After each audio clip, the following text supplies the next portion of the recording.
Working as a waiter in a supposedly haunted Scottish hotel, I'd heard my share of eerie tales. The place was a curious mix of charm and spookiness, with a rich history of ghostly apparitions. This story, while not inexplicable, certainly sent a shiver down my spine at the time. The hotel comprised 2 separate buildings, the restaurant and the bedrooms. Both were all on the ground floor, an essential detail for the events that unfolded. We were expecting 2 elderly sisters, friends of the owner and regular guests. I'd never met them before, but their reputation had preceded them. One sunny afternoon, I received a request to place a bottle of claret in their room while they were being assisted out of their car.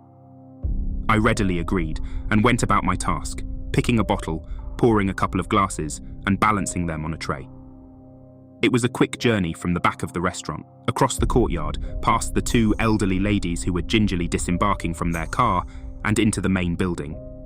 Now, it's crucial to understand that at this point, I knew there was nobody else in the building.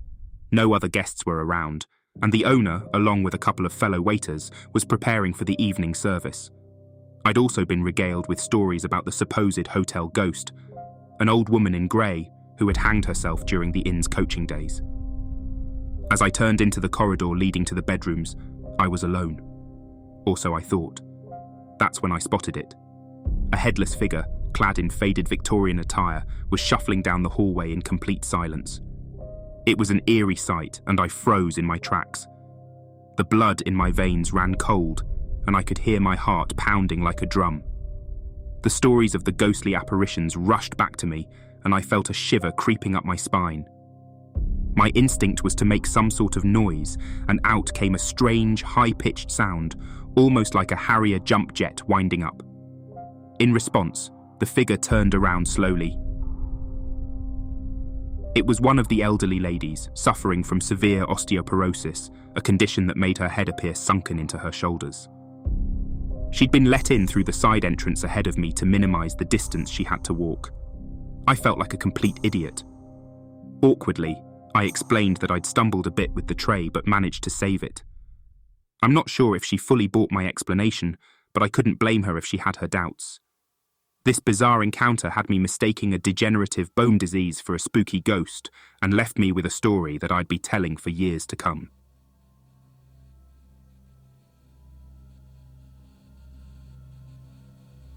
My 2 years as a night auditor taught me that the most unsettling experiences aren't the strange sounds in the dead of night or the overwhelming loneliness that engulfs you at 3 a.m.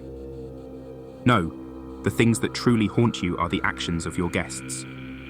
During my time on the night shift, I encountered my fair share of alarming incidents. There was the intoxicated man brandishing his gun in the wee hours of the morning, a woman who had a schizophrenic breakdown, engaging in a violent dispute with herself, and a man who roamed the dimly lit halls, having endless conversations with invisible companions. But one peculiar incident stands out, etched in my memory. It was a night like any other, and a guest had been acting strangely.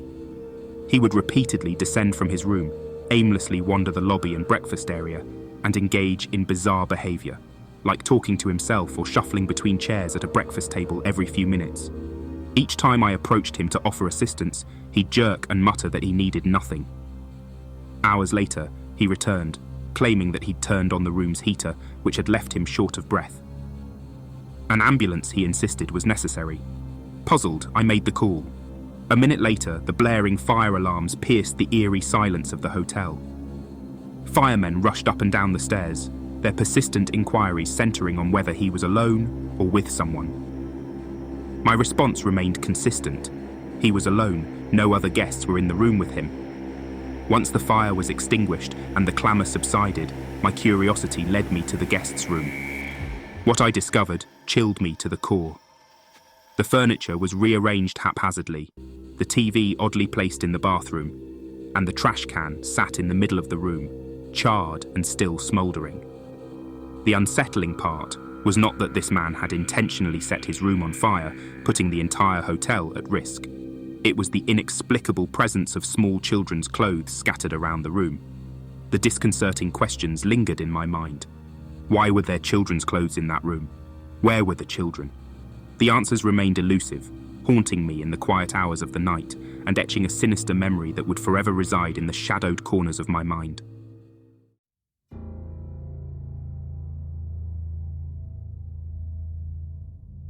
It was in the year 2000, during one of my solo journeys, that I found myself at a remote hotel in the middle of nowhere. The desolate landscape seemed fitting for a person yearning for solitude.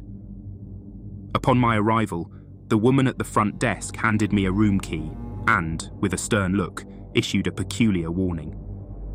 She cautioned me about a door along the corridor leading to my room, a door that bore no number. It was locked, and no one, under any circumstances, should venture inside or even attempt to peer within. Her words sent a shiver down my spine, but I nodded in compliance and followed her instructions, seeking the solace of my room.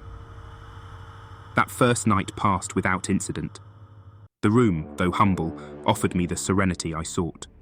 The weary road had taken its toll, and I retired to my bed without further thought of that mysterious door. However, the next evening, curiosity gnawed at my mind like a relentless itch. My thoughts kept returning to the room with no number. In the dimly lit corridor, I stood before the enigmatic door, unable to quell my urge to explore its secrets.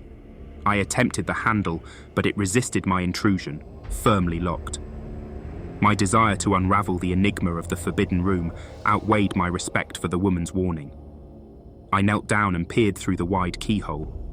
A gust of cold air swept through the keyhole, causing me to shiver. The room beyond was much like my own, dimly lit and shrouded in shadow. In the corner, I discerned the figure of a woman, her entire form swathed in a deathly white pallor. She leaned against the wall, her face turned away from the door. Confusion gripped me, and for several moments, I stared in bewildered silence. I was on the brink of knocking, driven by my insatiable curiosity, but an inexplicable sense of dread held me back. Instead, I left the door undisturbed and returned to my room, my mind tormented by the unanswered questions. The following day, I could not ignore the nagging thoughts that plagued me. I felt compelled to revisit the door. Perhaps I could uncover more of its secrets. I journeyed down the corridor, stopping once again before the unmarked door. I gazed through the wide keyhole, expecting to see the pale woman from the night before. But my gaze met something far more unsettling.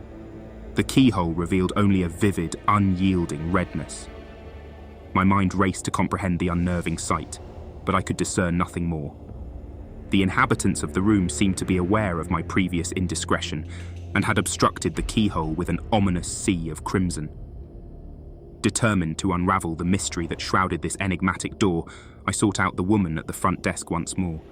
She appeared wearied by my persistent inquiries and, with a resigned sigh, decided it was time to disclose the grim tale. She spoke of a dark and tragic history.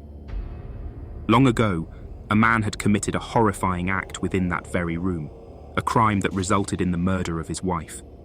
Her vengeful spirit had chosen to haunt it since, with a ghastly pallor enveloping her form. Yet, there was something dreadfully unique about these spectres.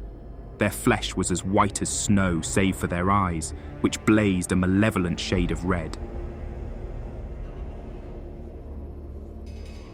As we wrap up this eerie journey, a huge thank you to our dedicated audience for tuning in. Your support drives us to share these spine-tingling stories. Remember, the darkness is always there, but through these tales, we face our fears together. Until next time, keep those lights on and doors locked. Thank you for watching.